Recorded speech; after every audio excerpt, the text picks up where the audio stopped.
So The Thought Fox by Ted Hughes is one of his most famous poems. There's a really nice clip on YouTube where he talks about this poem in detail and what inspired it. And I think he was, I'll kind of paraphrase it for you here, but I do recommend just finding that video and watching it because obviously he explains it better than I can. But he's basically writing an essay or something at uni, and he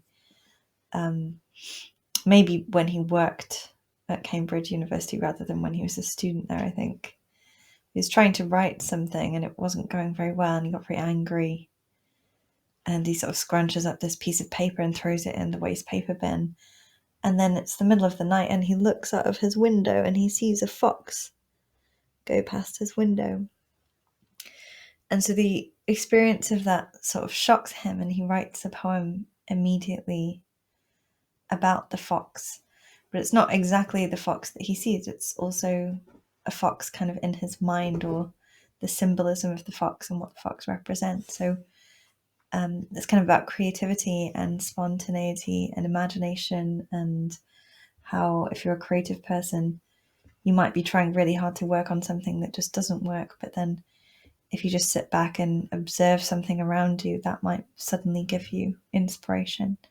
So it's kind of about the randomness of creativity in a way. And yeah, it's a beautiful little poem. I think it's really great. So hopefully you'll really like it by the time we're done with this lesson.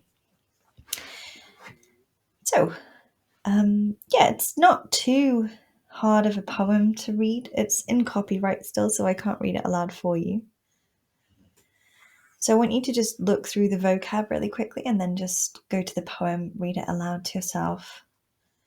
Notice some of the images or the words there. Try and understand the shape of the story. So this is a narrative poem. It's got a full story to it. So yeah, it's good to kind of understand the shape of that there. So yeah, you can pause me, read the poem aloud, circle any important images or ideas in the poem, and then come back to the lesson when you're ready. I'm around my animals today, so if you hear any kind of grumbling or purring or washing, any kind of animal noise in the background, obviously it suits this poem, so it's kind of good to just have random animals. I have like 3 dogs and 2 cats, and I'm filming this in January and it's freezing, so we're all huddled together in the same room, so they might slightly intrude on the lesson, but I'm sure it's fine. So the story then, we have this idea that something is alive. There's this kind of empty page where the writer or the speaker holds a pen in place and the sound of the clock is ticking. Something else is there. He sees no stars outside, but something is closer, even though it's kind of invisible in the darkness. It feels like there's a presence there. So the opening has a sense of mystery, like an atmosphere that's tense and sort of worrying, frightening, maybe ambiguous, unclear, uncertain. And then carefully as the snow in the shadows, a fox's nose touches twigs and leaves. So that's a very delicate image of these, natural things kind of making contact. And that's a way of saying the fox is sort of moving through this forest, because forests usually have kind of a tangle of twigs and leaves in them. So if an animal moves through the undergrowth of the forest, they'll kind of brush past all of the flora there. 2 eyes moving in the darkness, a sight I see now and again and again and now.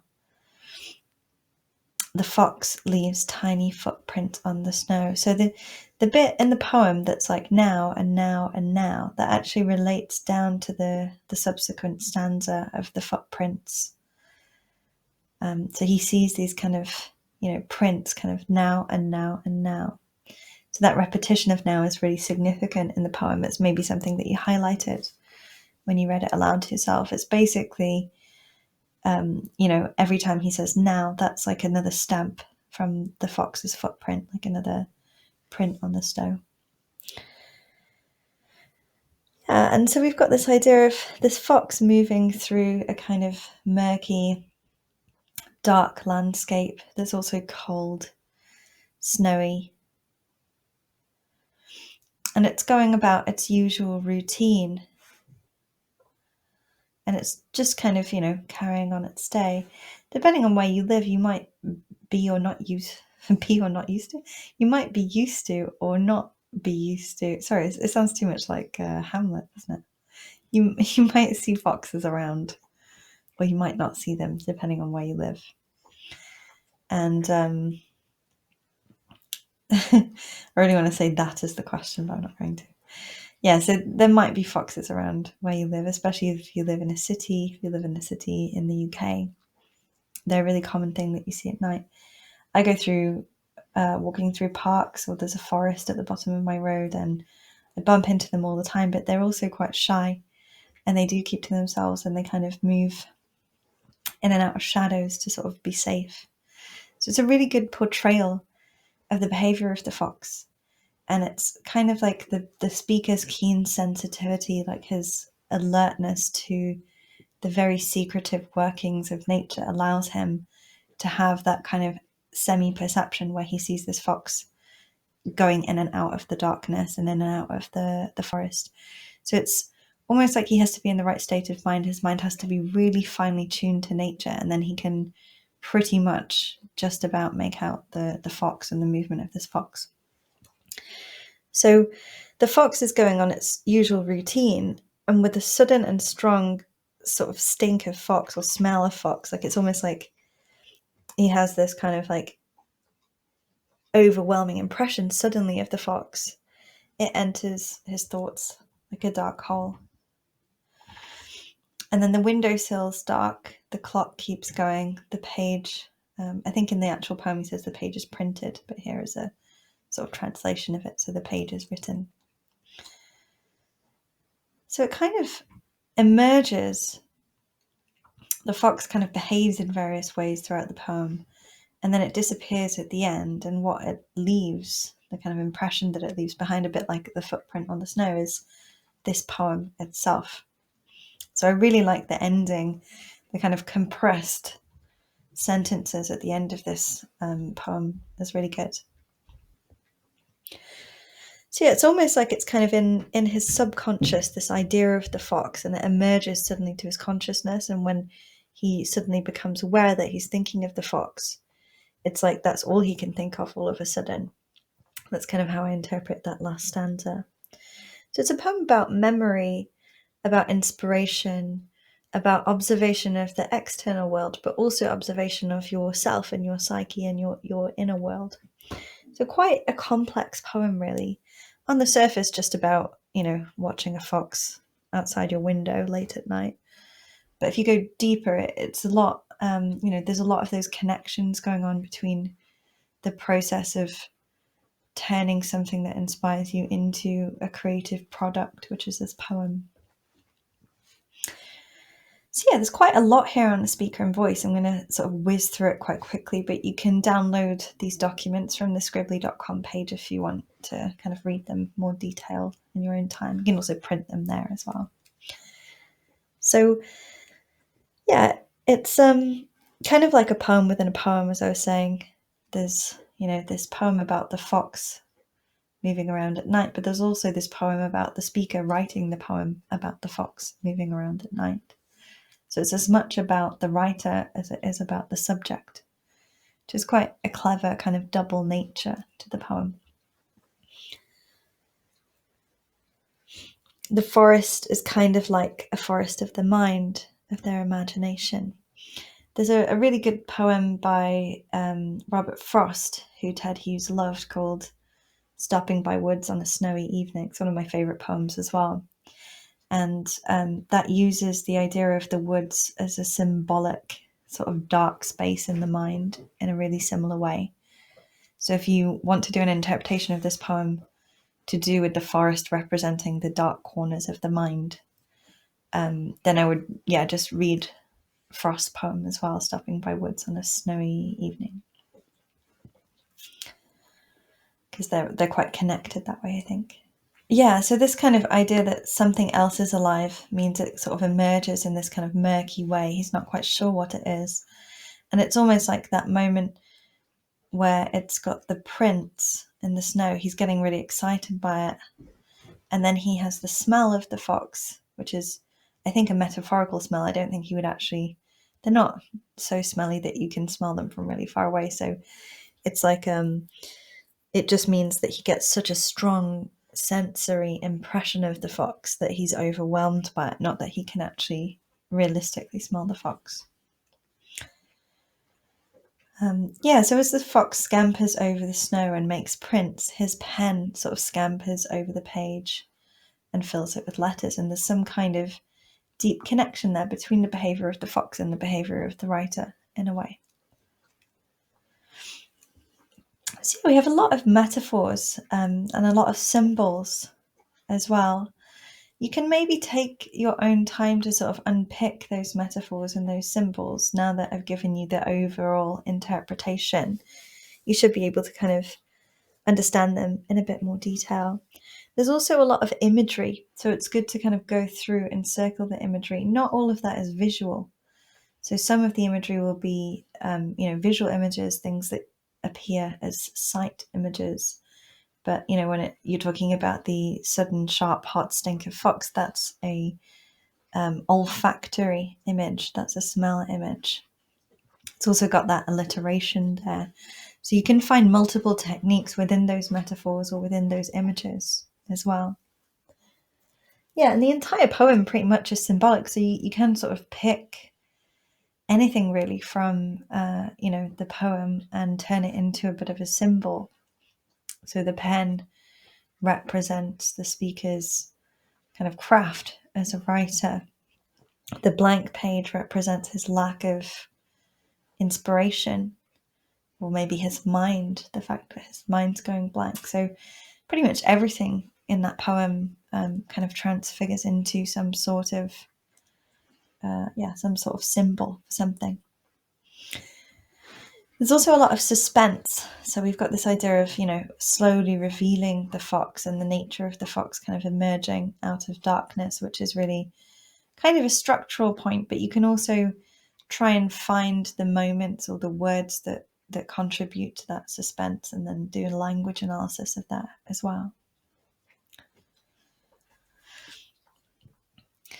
So yeah, we've got a kind of sense of order and chaos at the same time going on here. There's quatrains, so there's 4-line stanzas, but there is a regular line length and also no rhyme scheme and a sense of kind of free verse generally. So with the structure of the poem, you'd say that, it's semi-regular, semi-irregular. Sorry, my poor dog's got a cough. So it's kind of half regular, really, which is quite interesting because it's about this kind of irregular, random thing that happens in nature, and then the human need to control and, shape that into a poem. So it's sort of the tension between the human and the natural world coming across in that structure. There's also some more techniques you can kind of think about on that page. So I think context is really important for this one as well, as it would be for any Ted Hughes poem that you study, because he's such a specific poet. He uses a specific set of symbols. He has his own language almost that he's communicating to you through the symbols, and they're all of the poems are basically an expression of his wider views about the world and about society, which are very unique and personal really to him. If you're interested in Ted Hughes's poetry or is studying a whole collection, I really would suggest that you get into him as a person and you kind of understand his background and his ideas. He's from quite an unusual background. So he's born, I really don't know how to pronounce this, in Mytholmroyd, I think, in Yorkshire. And it's just a little town, actually. About a year ago, I went and stayed in Ted Hughes's house because he ended up there at the end, towards the end of his life as well. So moved away, lived in Cambridge. I think he lived in America for a bit, lived in Devon, and then went back to Mytholmroyd. I hope I'm saying that right. But yeah, I went there and I stayed there for a week and I did a writer's kind of course, like a writer's retreat there. So I stayed. It was really cool. Got to stay in his house. I actually went for walks up and down the hills around where he lived and saw foxes and rabbits and all kinds of wildlife around the place that he lived. So very much someone who loves being surrounded by nature. And you can think, if you're doing a context analysis of him, of the difference between, him being stuck in a sort of Cambridge academic setting, where Cambridge is a beautiful city, but it's not full of nature, and then his natural environment, or where he grew up and where he came from, being a very rural setting as well. Look up images of this this town, which I'm not going to say again, if you're interested, because it is a beautiful place, and it's Ted Hughes's poetry. All of it comes from that place. So you can just see that he's very much influenced by the landscape in which he was raised. So, The Thought Fox is one of his earlier works, and it's kind of him, we might say, being a kind of a less confident poet, less assertively confident. He ended up being poet laureate. He ended up being one of the most famous poets ever. But when he's starting out in his career, even though he's still reasonably successful, even from a young age, he doesn't have a sense of his own greatness or his own legacy at that point. So The Thought Fox is a kind of anxious poem. It's got a lot of uncertainty to it about, him being a writer. You can see he's not comfortably, easily writing his poetry. He's sort of sitting there forcing himself to write a poem and then struggling to write it, not having any idea what he should write it about. And then suddenly this random event with the fox just sort of spirals him out into a kind of fit of inspiration. So yeah, it's about kind of like the irregularity of creativity, the difficulty of the creative process in a lot of ways. I wrote a lot of poems when I stayed on the retreat in his house, and most of them were really hard to write. And I had one actually that I had to present in front of a class, and it was terrifying, and I had to finish it by the next day. And I stayed up until I think 3 a.m. or 4 a.m. writing this poem in a bit of a kind of anxiety bubble, because I kept thinking it's not good enough, and I was changing a word or I was changing a line. So yeah, if you've ever written a poem and you've ever had a deadline for a poem, or written anything that you've had a deadline for, you maybe understand the feeling that Ted Hughes has at the beginning of the poem, where he just has this blank page and he doesn't know what to do with it. So yeah, the most interesting thing I think here in the context notes on the page is this connection he has to animals at the end. So his interest in animals began when he began. His memory goes back very clearly to this point where he had lots of toy animals. But he also went hunting and fishing all the time, which is nowadays we might, depending on your background, you might have different views about hunting, but for his age and time and where he came from, it was a very normal kind of pursuit. And he'd hike in the landscape, and he's very much tied to the landscape from when he was very young. So we've got some attitudes here. These are beliefs or opinions that you can find in the poem. You can use these to analyze deeper. One of them is that intuition or dreams or some kind of spirituality is really the source of your poetic inspiration. It's not about you and what you want to say. It's about something divine that you're channeling onto the page. You might completely disagree with this, especially if you're a creative person and you have your own creative practice. But with Ted Hughes, he's... My cat woke up. With Ted Hughes, he's basically feels very classical and traditional about his poetry. And in kind of classical ancient poetry, like Greek or Roman poetry, they always think of themselves as a sort of conduit for the divine. So it's not like so much about you being the center of your poem. It's more about you being an observer and a filter of the world. So the world around you is an interesting subject, and it's kind of full of like divine energy, and you have to capture some of that and record it in a poem and communicate it to other people. So it's a bit of a strange idea, but that's how Ted Hughes saw his poetry most of the time. Quite egoless, I think, like less about himself, which is really interesting because his wife, Sylvia Plath, most of her poetry, which I think is brilliant, is actually more or less about her ego and herself, and it's about trying to understand herself better. So yeah, personally, I think you can write amazing poetry either way. But Ted Hughes very much tries to sort of stamp himself out of a lot of his poetry. So the fox is the real subject of the poem, and it's kind of secondarily about himself underneath that. We also have the idea that nature just keeps repeating, that there's these kind of cycles or patterns in nature. There's sort of moments that happen and happen again. There's this ticking clock in the background that's just sort of time passing, and time passing in this extremely kind of regular, patterned way, which is different to, the fluctuations and fluidity of nature. But you might say that nature also has cycles and patterns and seasons.